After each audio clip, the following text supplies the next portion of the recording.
I'm Bob Friedrich, your host for the Co-op and Condo Brief. I'm president of Glen Oaks Village, the largest garden apartment co-op in New York, and also founder and co-president of the President's Co-op and Condo Council, a leading voice for co-ops and condo owners with more than 100 board presidents throughout the 5 boroughs of New York City.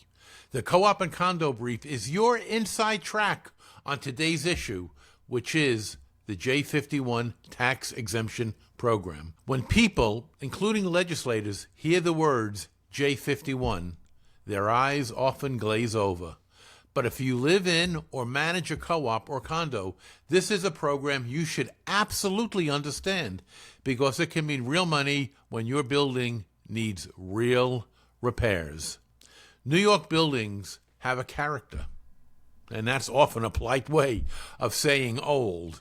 Roofs leak, boilers fail, and fixing those problems are expensive. Decades ago, lawmakers recognized that well-maintained housing benefits tenants, owners, and the city itself. That's how J51 was born, a partnership between government and building owners designed to help maintain and modernize aging residential buildings through property tax relief. The original J51 worked in 2 main ways. First, it could provide a tax exemption, freezing a building's assessed value even after improvements increased its worth.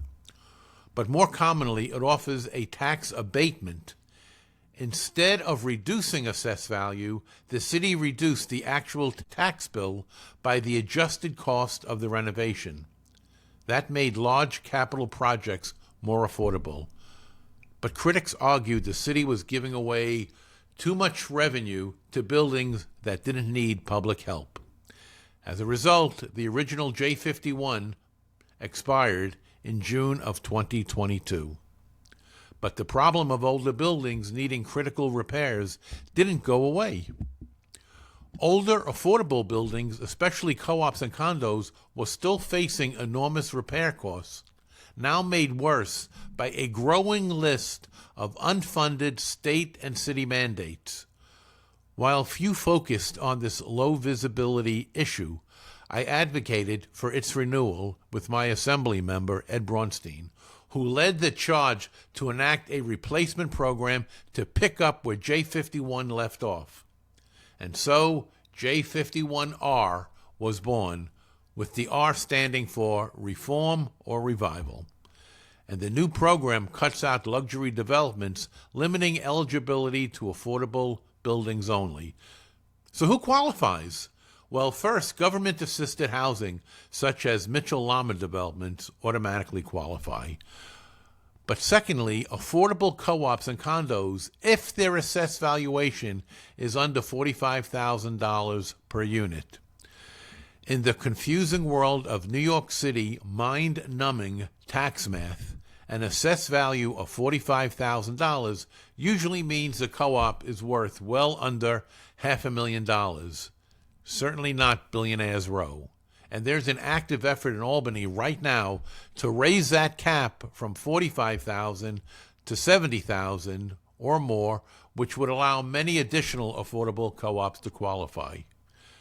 Co-op advocacy groups such as the PCCC and Co-ops and Condos United of New York are urging the governor and state legislature to do this now. So let's talk about the application process, because this is where boards need to be careful. The cost to simply apply for an abatement is enmeshed in red tape and fees. Let's say you are ready to replace that old roof on one of your co-op buildings at a cost of $120,000. Do not do any work before submitting your application. And applying isn't cheap. There's a non-refundable filing fee of $1,000 plus $75 for every apartment in the building over 6.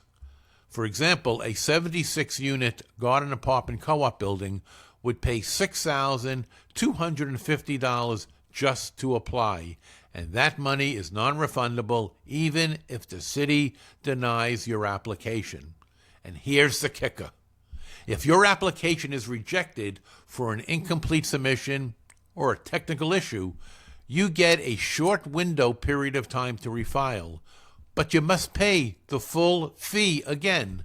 This double dipping by the city is punitive, and it's shameless way for the city to treat its taxpayers, and boards need to be prepared.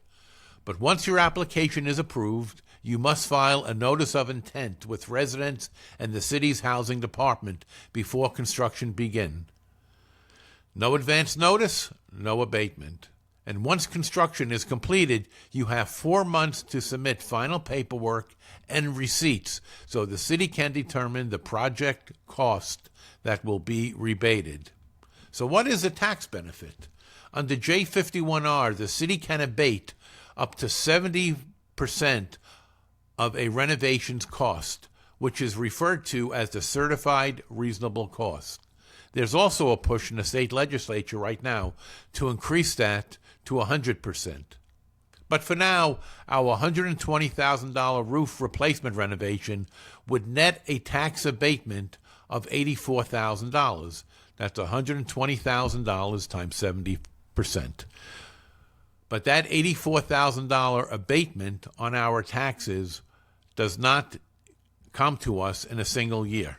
The program caps the annual tax reduction at 8.3%, or $6,972 per year. It will take us 12 years to be fully rebated. Listen, it's a good program, but the co-op must still lay out the $120,000 cost up front and then receive the abatements in increments of $6,900 per year. The cash flow issue still remains a problem for many buildings that simply don't have the monetary resources to lay out all that money up front. And what happens after the abatement is fully used up? Hold on to your wallets. Here's where the hangover kicks in.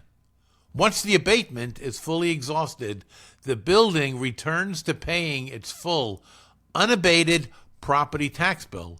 And since the building has been improved by the new roof or whatever renovation you did, its assessed value will increase, and so will its property taxes. So owners need to be prepared for sticker shock with maintenance increases to cover the newly increased property tax bill. So there you have it, the inside track on J51R, the Affordable Housing Rehabilitation Program. We hope you enjoyed our episode and look forward to seeing you next time to get the inside track on today's co-op and condo issues. See you soon.